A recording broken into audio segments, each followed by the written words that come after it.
it's Jay and welcome back to my channel. Today's video is going to be one that most Harry Potter YouTubers have done already. I kind of got thinking about it a couple of days ago because I was wearing my Ravenclaw boots and a Crimes of Grindelwald t-shirt, and I don't know, when I was wearing it I was fine at first, and then I kind of got, I don't know, in my head or paranoid, either or, that's just me, about whether someone would say something to me if they saw what I was wearing because of the recent events that have happened with J.K. Rowling. I didn't know if I was going to get stopped, or someone would comment on the t-shirt, or someone would say something about how can you support this woman who's said all this stuff, and I just wanted to talk about it because I know a lot of Harry Potter YouTubers have done this already, but I wanted to get my opinion in a little bit because most of my videos on my channel revolve around Geek Gear Harry Potter boxes, and before I get comments on one of those, if I do one again, which is supposed should be shipped by the end of this month, and in July I'll probably be doing the next video for that one. I just wanted to explain my side of it before I get comments in the comment section about why are you still doing this and da-da-da. So I just wanted to state my opinion, so here we go. I only heard about it really when I follow a YouTuber on Instagram, and on YouTube her name's Tessa Netting. I think if you guys are massive Harry Potter fans, you should follow her channel. It's just some really cool stuff. And I seen that she'd written how JK had liked a couple of transphobic tweets, and had liked a couple of anti-transphobic pages, and I just thought, okay. I don't know, in my mind maybe I thought it was a fluke. I don't know if they got it right, I'm not entirely sure. And then all this other stuff was coming out, and I was like, whoa, okay. It was a bit upsetting, to be honest, because obviously Dumbledore is gay, and there's some hint, and some people are shipping people together like Draco and Harry and stuff, so there is openness for that type of thing. And then she comes out as transphobic, which I don't know, to me, I know everything's different in the LGBTQ community and stuff, but there should be a place for everyone, really, shouldn't there? Like, if someone who is transgender found a solace in the books, and even in the film seen their favourite character brought to life and found some solace and comfort in that, then shouldn't that be allowed? And I've been seeing people saying how they want to laser off their Harry Potter tattoos because they don't want people to associate with the fact that it's with JK because her name's on the books. So obviously she wrote them. But then I mentioned this to my mum on a FaceTime, and she said something to me, well, have you changed your opinion about it? And I went, well, no, I have not. Because I love Harry Potter, and I'll still love Harry Potter, because Harry Potter is not the one who's transphobic. Hermione Granger is not transphobic. Ronald Weasley is not transphobic. It's just the writer.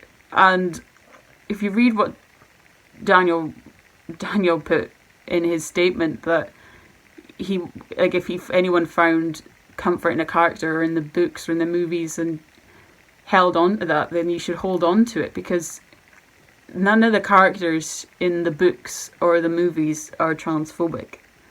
And I mean, yes, it's horrible, and her name is, I'm literally looking at her name right now because my bookshelf that I'm filming this on is JK, JK, JK, JK, JK, JK, JK, and my whole room screams Harry Potter. If you can see behind me, it screams Harry Potter, so it's obviously J.K. Rowling. But I found so much comfort in those books as a child, and the movies growing up have taught me so much stuff, and I related to loads of the characters, and a couple in particular, and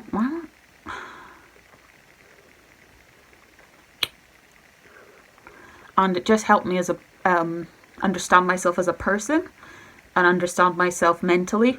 So I don't want to have to throw everything out and lose that, because it brought me so much happiness as a kid, and I just hate seeing the whole fandom get destroyed. because I've made friends through it. Like my friend Emily, who I mention a lot on this channel, we started talking because she saw my Ravenclaw scarf and was like, "Oh, you like Harry Potter?" And I was like, oh, "Sorry." And I was like, "Yeah, I love Harry Potter. What house are you in?" And I was like, "What house are you in?" And she was like, "Ravenclaw." And we bonded over that. All my family love it because I love it. They love going to this, like when we go to the studios and we went to Universal and stuff. They loved going with me and my sister because my mum's seen the films and so has my dad. They've not read the books or anything, but like they just love it. They think it's amazing. And they did the house tests and stuff, so it bonded, our family bonded over it as well, which is quite fun. My dad references it all the time. It's hilarious. It just brings joy to my life, and I don't want it gone. And I don't want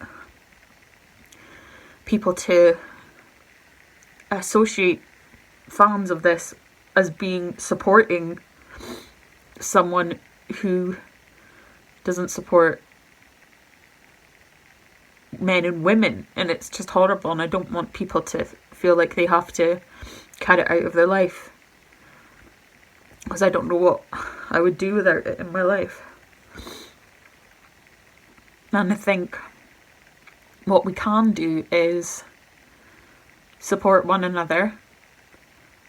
Anyone that needs like all the Potterheads are family, and we can stick together through this to show people that we welcome all people from every type of walk of life, whether you're lesbian, gay, bisexual, transgender, pansexual, anything. We accept people for who they are because that's what Harry Potter did. He accepted people for who they are. And that's mainly one of the themes of the movies, is acceptance. And I think we need to accept the fact that who was our leader in a way is kind of failed us, but we don't have to fail Harry Potter like she has, because Harry Potter has no transphobia in it whatsoever. Like I said, none of the characters are transphobic, none of them. I think JK needs to maybe just talk to people who are transphobic and see who not transphobic, who are transgender, excuse me, and speak to them if they're Harry Potter fans and see what her books have done for them. And if she could just see that transgender women are women and transgender men are men, they're not doing anything wrong. It's not their fault that they were born into the wrong body. She needs to put herself in her shoes. Imagine if she woke up thinking, I don't want to be a woman, I was supposed to be a boy. Maybe she needs to think like that, and how hard it is for them to have people accept them and have people want to be friends with them, and people thinking they're weird and people thinking they don't belong anywhere, when her books are all about accepting people for who they are, having one safe space where they can come together and have friends and learn and just be happy with their lives. So that's all I have to say on that matter. Thank you guys for watching. I'm sorry I got emotional. I didn't expect to. But yeah. I don't know what else to say. I just hope that everything sorts itself out soon, and we can all get back to loving the characters that we loved for years. And I love you guys, and I will see you guys in my next video. Bye.